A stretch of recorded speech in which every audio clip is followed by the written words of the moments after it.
Hi dears, welcome back. അപ്പോൾ ഇന്ന് ഞാൻ വന്നിരിക്കുന്നത് നമുക്കൊക്കെ ഒരുപാട് പ്രയോജനകരമായ നല്ല കുറച്ച് ടിപ്സുകളുമായിട്ടാണ്. അപ്പോൾ എല്ലാവരും വീഡിയോ ഒന്ന് ഫുള്ളായിട്ട് സ്കിപ്പ് ചെയ്യാണ്ട് കണ്ട് നോക്കുക. വീഡിയോ ഇഷ്ടപ്പെടുകയാണെങ്കിൽ മറക്കാണ്ട് ഒന്ന് ലൈക്കും കൂടെ ചെയ്ത് സപ്പോർട്ട് ചെയ്യുക കേട്ടോ. അപ്പോൾ നമുക്ക് സമയം കളയാണ്ട് നേരെ വീഡിയോയിലേക്ക് പോവാം.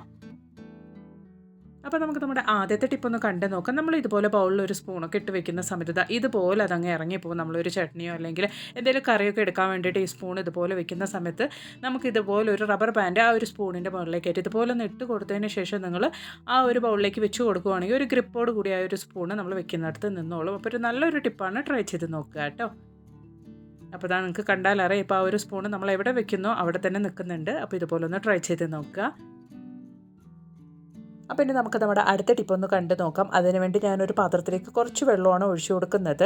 പാല് തിളപ്പിക്കുന്നതിന് മുമ്പ് നമ്മൾ ഇതുപോലെ കുറച്ച് വെള്ളം ഒഴിച്ച് കൊടുത്തതിന് ശേഷം പാലൊഴിച്ച് നമ്മൾ തിളപ്പിച്ചെടുക്കുകയാണെങ്കിൽ നമുക്ക് പാലടി പിടിക്കാണ്ട് കൊണ്ട് നല്ല വൃത്തിക്ക് തന്നെ ആ ഒരു പാത്രം ഇരുന്നോളും. അതുമൂലം തന്നെ നമുക്ക് പാത്രം വല്ലാണ്ട് പാല് തിളപ്പിച്ച പാത്രമൊക്കെ വല്ലാണ്ട് അടി പിടിച്ച് പോയാൽ നമുക്ക് കഴുകാൻ ബുദ്ധിമുട്ടല്ലേ.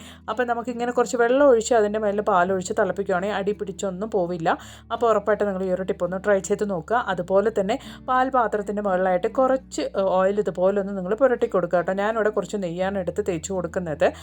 എന്നിട്ട് നമ്മൾ ചിലപ്പോൾ പാലൊക്കെ തിളയ്ക്കാൻ വെച്ച് കഴിഞ്ഞാൽ നമ്മൾ ചിലപ്പോൾ അത് ശ്രദ്ധിക്കാണ്ടൊക്കെ വിട്ട് കഴിഞ്ഞാൽ അത് തിളച്ച് പുറത്തേക്ക് വരാനുള്ള ചാൻസസ് ഒക്കെ ഉണ്ട്. അപ്പോൾ നമ്മൾ ഇതുപോലെ ഒന്ന് നമ്മൾ പാല് തിളയ്ക്കാൻ വെക്കുമ്പോൾ തന്നെ കുറച്ച് ഓയിൽ ആ ഒരു പാത്രത്തിൻ്റെ മുകളിലേക്കായിട്ടൊന്ന് സ്പ്രെഡ് ചെയ്ത് കൊടുക്കുകയാണെങ്കിൽ നമ്മൾ മറന്നാൽ പോലും ആ ഒരു പാല് തിളച്ചാലും പുറത്തേക്ക് വരില്ല കേട്ടോ. അപ്പോൾ നല്ലൊരു ടിപ്പാണ്. ഉറപ്പായിട്ട് നിങ്ങൾ ഇനി പാലൊക്കെ തിളപ്പിക്കാൻ വേണ്ടി വെക്കുന്ന സമയത്ത് ആ ഒരു പാത്രത്തിൻ്റെ മുകളിലേക്കായിട്ട് കുറച്ച് ഓയിലൊന്ന് പുരട്ടി കൊടുക്കുക കേട്ടോ. അപ്പോൾ ഉറപ്പായിട്ടും നമുക്ക് ആ ഒരു പാല് തിളച്ച് പുറത്തേക്ക് വരില്ല. അതുപോലെ തന്നെ നിങ്ങൾ പാല് തിളച്ച പാടെ ആ ഒരു ഫ്ലെയിം ഓഫ് ആക്കരുത്. ഒരു 2 മിനിറ്റ് സമയത്തേക്കെങ്കിലും നിങ്ങൾ ആ ഒരു ഫ്ലെയിം ലോ ഫ്ലെയിമിലിട്ട് ആ ഒരു പാല് തിളപ്പിച്ചെടുക്കുക കേട്ടോ. അപ്പോൾ ഇനി നമുക്ക് നമ്മുടെ അടുത്ത ടിപ്പൊന്ന് കണ്ടു നോക്കാം. അതിന് വേണ്ടിയിട്ട് ഞാനിവിടെ കുറച്ച് ശർക്കരയാണ് എടുത്തിരിക്കുന്നത്. ഇനി ഞാൻ അതിലേക്ക് ഇട്ട് കൊടുക്കാൻ വേണ്ടിയിട്ട് പോകുന്നത് 1/4 ടീസ്പൂണോളം മഞ്ഞൾപ്പൊടിയാണ്. ഇനി നമുക്ക് അതിലേക്ക് ഇട്ട് കൊടുക്കാൻ വേണ്ടിയിട്ടുള്ളത് 1/4 ടീസ്പൂണോളം പെപ്പർ പൊടിച്ചതാണ് കേട്ടോ. ഞാനിവിടെ എടുത്തിരിക്കുന്നത് കുരുമുളക് പൊടിച്ചതാണ്. ഇനി നമുക്കതിലേക്ക് നല്ല ചൂടോടുകൂടിയുള്ള പാലൊഴിച്ച് കൊടുക്കാം. ഈ ഒരു പാല് നിങ്ങൾ കുട്ടികൾക്ക് ഈ ഒരു മാറി വരുന്ന കാലാവസ്ഥ ഇപ്പോൾ നല്ല തണുപ്പും കാര്യങ്ങളൊക്കെ ആണല്ലോ, കുട്ടികൾക്ക് പെട്ടെന്ന് കോൾഡൊക്കെ വരാനുള്ള ചാൻസസ് ഒക്കെ ഉണ്ട്. അപ്പോൾ അങ്ങനെ ഇല്ലാണ്ട് ഇരിക്കാൻ വേണ്ടിയിട്ട് ആഴ്ചയിൽ 1-2 തവണ നിങ്ങൾ ഇതുപോലെ പാല് രാത്രി കിടക്കുന്നതിൻ്റെ മുമ്പായിട്ട് കുട്ടികൾക്ക് കൊടുക്കുകയാണെങ്കിൽ ആ ഒരു കോൾഡൊക്കെ വരാണ്ടിരിക്കാൻ വേണ്ടിയിട്ട് നമുക്ക് ശ്രദ്ധിക്കാൻ വേണ്ടിയിട്ട് പറ്റും. അപ്പോൾ പെട്ടെന്ന് തയ്യാറാക്കിയിട്ട് ഇതുപോലെ ഒരു ഇളം ചൂടോടുകൂടി തന്നെ കുട്ടികൾക്ക് കൊടുക്കാൻ വേണ്ടിയിട്ട് ശ്രദ്ധിക്കുക കേട്ടോ. വലിയവർക്കും കുടിക്കാവുന്നതാണ്, ട്രൈ ചെയ്ത് നോക്കുക. അപ്പോൾ ഇനി നമുക്ക് നമ്മുടെ അടുത്ത ടിപ്പ് ഒന്ന് കണ്ടു നോക്കാം. അതിന് വേണ്ടിയിട്ട് കർപ്പൂരമാണ് കേട്ടോ ഞാൻ എടുത്തിരിക്കുന്നത്. ഒരു പാത്രത്തിലേക്ക് 2 കർപ്പൂരം ഞാൻ എടുത്തിട്ടുണ്ട്. അത് ഇതുപോലെ ഒരു പാത്രത്തിലേക്ക് ഞാനൊന്ന് പൊടിച്ചു ഇട്ട് കൊടുക്കുന്നുണ്ട്.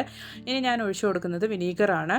അപ്പോൾ കർപ്പൂരം വിനീഗറും കൂടെ നമുക്ക് ഒരു പാത്രത്തിലേക്ക് ഇതുപോലെ ഒന്ന് ഒഴിച്ചു കൊടുക്കാം. എന്നിട്ട് നമുക്കിതുപോലെ ഒന്ന് മിക്സ് ചെയ്ത് കൊടുക്കാം. കർപ്പൂരം വിനീഗറും കൂടെ ആ ഒരു വിനീഗറിൽ കർപ്പൂരം നന്നായിട്ടൊന്ന് മെൽറ്റ് ആകത്തക്ക രീതിക്കൊന്ന് മിക്സ് ചെയ്ത് കൊടുത്തതിന് ശേഷം ഇളം ചൂടുള്ള വെള്ളം നമുക്ക് അതിലേക്ക് ഒഴിച്ചു കൊടുക്കാം.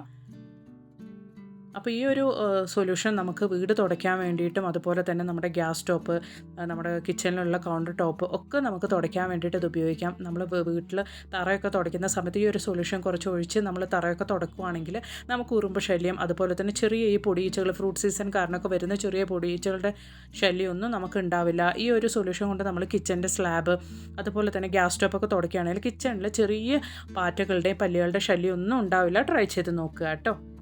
അപ്പോൾ ഇനി നമുക്ക് നമ്മുടെ അടുത്ത ടിപ്പൊന്ന് കണ്ടു നോക്കാം. അതിന് വേണ്ടിയിട്ട് 2 ഇതുപോലുള്ള നല്ല ഫ്രഷ് ക്യാരറ്റ്, വലിയ ക്യാരറ്റാണ് ഞാനിവിടെ എടുത്തിരിക്കുന്നത്.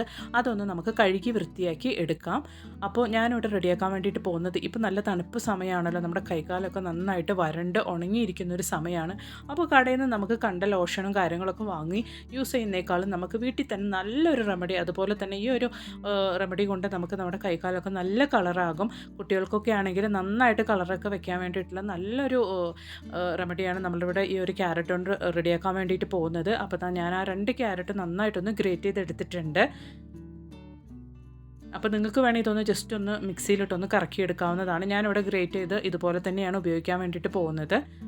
അപ്പോൾ ഇനി നമുക്ക് അടുത്തത് എന്താ ചെയ്യാന്നുള്ളതൊന്ന് കണ്ടു നോക്കാം. അപ്പോൾ അതിന് വേണ്ടിയിട്ട് ഞാൻ കുറച്ച് വെളിച്ചെണ്ണ ഒരു പാത്രത്തിലേക്ക് ഒഴിച്ചു കൊടുത്തിട്ടുണ്ട്. നല്ല ചൂടായതിന് ശേഷം വേണം നമ്മൾ ഗ്രേറ്റ് ചെയ്ത ക്യാരറ്റ് ആ ഒരു എണ്ണയിലേക്ക് ഇട്ട് കൊടുക്കാൻ വേണ്ടിയിട്ടുള്ളത്. അപ്പോൾ നിങ്ങൾ എണ്ണ യൂസ് ചെയ്യുമ്പോൾ, വെളിച്ചെണ്ണ യൂസ് ചെയ്യുമ്പോൾ നല്ല വെളിച്ചെണ്ണ തന്നെ ഉപയോഗിക്കാൻ വേണ്ടിയിട്ട് ശ്രദ്ധിക്കുക കേട്ടോ. അപ്പോൾ ഞാൻ ഗ്രേറ്റ് ചെയ്ത ക്യാരറ്റൊക്കെ അതിലേക്ക് ഇതുപോലെ ഒന്ന് ഇട്ട് കൊടുത്തിട്ടുണ്ട്. അപ്പോൾ നന്നായിട്ടൊന്ന് നമുക്ക് നമ്മുടെ ക്യാരറ്റ് ആ ഒരു എണ്ണയിൽ കിടന്ന് നന്നായിട്ടൊന്ന് തിളച്ച് വരട്ടെ. നിങ്ങൾ ഒരുപാട് അങ്ങ് കരിയിച്ചെടുക്കരുത്. നമുക്ക് ആ ക്യാരറ്റ് നന്നായിട്ട് ആ എണ്ണയിൽ കിടന്ന് കുറച്ച് നേരം ഒരു 5-10 മിനിറ്റ് കഴിയുന്ന സമയത്ത് നമുക്കൊന്ന് പൊട്ടുന്ന പോലെ തോന്നും. ആ ഒരു സമയത്ത് നമുക്ക് ഫ്ലെയിം ഓഫ് ചെയ്യാവുന്നതാണ്. അപ്പോൾ ഇതുപോലെ നിങ്ങൾ അടി പിടിക്കാണ്ട് ഇതുപോലെ ഒന്ന് ഒരു സ്പൂൺ ഉപയോഗിച്ച് ഇടയ്ക്ക് ഒന്ന് ഇതുപോലെ ഒന്ന് ഇളക്കി കൊടുക്കുക കേട്ടോ. അപ്പോൾ ഇപ്പോൾ തന്നെ അത് ആ ഒരു എണ്ണയുടെ കളറൊക്കെ ചേഞ്ച് ആയി വരുന്നുണ്ട്. അപ്പോൾ കുട്ടികൾക്കൊക്കെ ചെറിയ കുട്ടികൾക്കാണെങ്കിൽ നല്ല റിസൾട്ട് തന്നെ കിട്ടുന്ന ഒരു നല്ലൊരു ഓയിലാണിത്, ക്യാരറ്റ് ഓയിലാണിത്. അപ്പോൾ ഇപ്പോൾ തണുപ്പ് സമയമൊക്കെ ആയതുകൊണ്ട് തന്നെ നമ്മുടെ കൈകാലൊക്കെ വേഗത്തിൽ തന്നെ ഡ്രൈ ആകും. അപ്പോൾ അങ്ങനെയൊന്നും ഇല്ലാണ്ട് കൊണ്ട് അതുപോലെ തന്നെ ഈ ഒരു വെയിലൊക്കെ കൊള്ളുന്ന സമയത്ത് കുട്ടികളുടെ സ്കിന്നൊക്കെ കളർ ചേഞ്ച് ആവാൻ തുടങ്ങും. അപ്പോൾ അങ്ങനെയൊന്നും ഇല്ലാണ്ട് കൊണ്ട് നമുക്ക് വീട്ടിൽ തന്നെ തയ്യാറാക്കാൻ പറ്റിയ നല്ലൊരു റെമഡിയാണ്. പെട്ടെന്ന് തന്നെ നമുക്ക് റെഡിയാക്കാൻ പറ്റിയൊരു റെമഡിയാണ്. അപ്പോൾ ഉറപ്പായിട്ട് നിങ്ങളൊന്ന് ട്രൈ ചെയ്ത് നോക്കുക കേട്ടോ. അപ്പോൾ ഇതാ ഈ ഒരു ഓയിൽ കിടന്ന് ക്യാരറ്റ് കളറൊന്നും ചേഞ്ച് ആവാതെ തന്നെ നന്നായിട്ടൊന്ന് പൊട്ടി വരുന്നുണ്ട്. നമ്മുടെ എണ്ണയുടെ കളറൊക്കെ നല്ല രീതിയിൽ തന്നെ ചേഞ്ച് ആയിട്ടുണ്ട് കേട്ടോ. അപ്പോൾ നമുക്ക് ആ ഒരു ക്യാരറ്റ് ഇങ്ങനെ ഒരു പൊട്ടുന്ന പോലെ തോന്നും. അത് നിങ്ങൾ ചെയ്യുമ്പോൾ തന്നെ നിങ്ങൾക്ക് മനസ്സിലാവും. ആ ഒരു സമയത്ത് നമുക്ക് ഫ്ലെയിം ഓഫ് ചെയ്യാവുന്നതാണ് കേട്ടോ. അതാ ഈ ഒരു സ്റ്റേജിൽ നന്നായിട്ട് ആ ഒരു സൗണ്ട് വരുന്നുണ്ട്. അപ്പോൾ ഞാൻ ഈ ഒരു സ്റ്റേജിൽ ഫ്ലെയിം ഓഫ് ചെയ്യുന്നുണ്ട്. അപ്പോൾ കുറച്ചൊന്ന് ചൂടാറിയപ്പോൾ ഞാനതൊരു പാത്രത്തിലേക്കൊന്ന് ഇതുപോലെ ഒന്ന് സ്ട്രെയിൻ ചെയ്ത് മാറ്റുന്നുണ്ട്. അപ്പോൾ അങ്ങനെ നമ്മുടെ ക്യാരറ്റ് ഓയിൽ ഇവിടെ റെഡി ആയിട്ടുണ്ട് കേട്ടോ. നല്ല യൂസ്ഫുൾ ആയിട്ടുള്ള ഒരു ഓയിലാണ് ഇത്. നമുക്ക് കുട്ടികൾക്കാണെങ്കിലും വലിയവർക്കാണെങ്കിലും പെട്ടെന്ന് കളർ വയ്ക്കാൻ വേണ്ടിയിട്ടുള്ള നല്ലൊരു ഓയിലാണിത്. അപ്പോൾ ചെറിയ കുട്ടികൾക്കാണെങ്കിൽ നല്ല റിസൾട്ട് തന്നെ നമുക്ക് പെട്ടെന്ന് തന്നെ കിട്ടും കേട്ടോ. വലിയവരാണെങ്കിൽ ഒരു ഓയിലിൻ്റെ കൂടെ കസ്തൂരി മഞ്ഞളോ അല്ലെങ്കിൽ വേറെ എന്തെങ്കിലുമൊക്കെ ചേർത്ത് നിങ്ങൾ അപ്ലൈ ചെയ്യുകയാണെങ്കിൽ നല്ല റിസൾട്ട് തന്നെ കിട്ടും.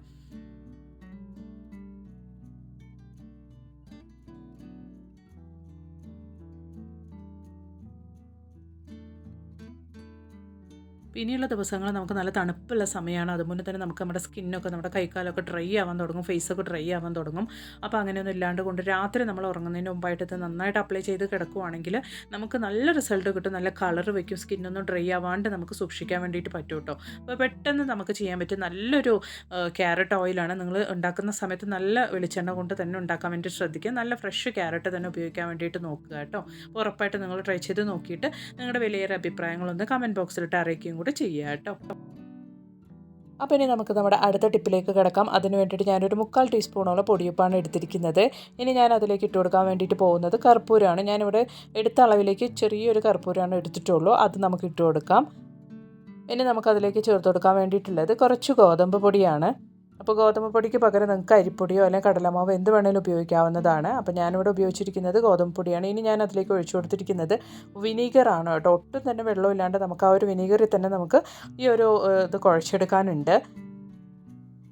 അപ്പോൾ ഉപ്പും അതുപോലെ തന്നെ കർപ്പൂരം, വിനീഗറും ഗോതമ്പ് പൊടിയും ഞാൻ നല്ല രീതിക്ക് ഒന്ന് കുഴച്ചെടുക്കുന്നുണ്ട്. ഒട്ടും തന്നെ വെള്ളം ഒഴിച്ചു കൊടുക്കരുത്. നമുക്ക് ആ ഒരു വിനീഗറിൽ തന്നെയാണ് ഇത് കുഴച്ചെടുക്കാൻ വേണ്ടിയിട്ടുള്ളത്. അപ്പോൾ ഇതാ ഇതുപോലെ നമുക്കൊന്ന് ചെറിയ ചെറിയ ഉരുളകളായിട്ട് നമുക്കൊന്ന് കുഴച്ചെടുക്കാം.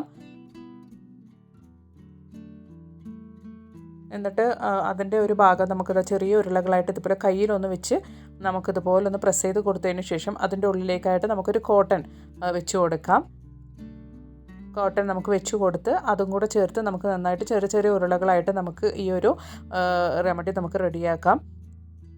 നമ്മൾ കോട്ടനൊക്കെ ഉള്ളിൽ വെച്ച് റെഡിയാക്കിയ ഒരു ബോൾസ് നമ്മൾ എവിടെയാണോ നമുക്ക് എലികളുടെയും പെരിച്ചാഴികളുടെയും ഒക്കെ ശല്യം രൂക്ഷമായിട്ടുള്ളത് ആ ഒരു ഭാഗത്തേക്കായിട്ട് നിങ്ങൾ വെച്ച് കൊടുക്കുകയാണെങ്കിൽ എലികളും പെരിച്ചാഴികളും ഇത് വന്ന് കഴിച്ചാൽ പിന്നീട് ആ ഒരു പ്രദേശത്തേക്ക് പോലും എലിയും പെരിച്ചാഴിയും ഒന്നും വരില്ല കേട്ടോ. അത്രയ്ക്ക് നല്ല റിസൾട്ട് കിട്ടുന്ന ഒരു ടിപ്പാണ്. ഒരു തവണ നിങ്ങളതൊന്ന് റെഡിയാക്കി ട്രൈ ചെയ്ത് നോക്കുക. നല്ല റിസൾട്ട് തന്നെ നമുക്ക് കിട്ടുന്നുണ്ട് കേട്ടോ. അപ്പോൾ എലിശല്യം മൂലം പെരിച്ചാഴി ശല്യമൊക്കെ മൂലം പൊറുതിമുട്ടിരിക്കുന്നവർക്ക് വേണ്ടിയിട്ടുള്ള നല്ലൊരു ടിപ്പ് തന്നെയാണിത്. നിങ്ങൾ ഉറപ്പായിട്ടും ട്രൈ ചെയ്ത് നോക്കിയിട്ട് നിങ്ങളുടെ വലിയൊരു അഭിപ്രായങ്ങളൊന്ന് കമൻറ്റ് ബോക്സിലിട്ട് ആരൊക്കെയും കൂടെ ചെയ്യുക കേട്ടോ. അപ്പോൾ ശല്യക്കാരായ എലികളെയും പെരിച്ചാഴിയൊക്കെ തുരത്താൻ പറ്റിയ നല്ലൊരു ഹോം റെമഡിയാണ്. ഉറപ്പായിട്ട് നിങ്ങളൊന്ന് ട്രൈ ചെയ്ത് നോക്കുക കേട്ടോ.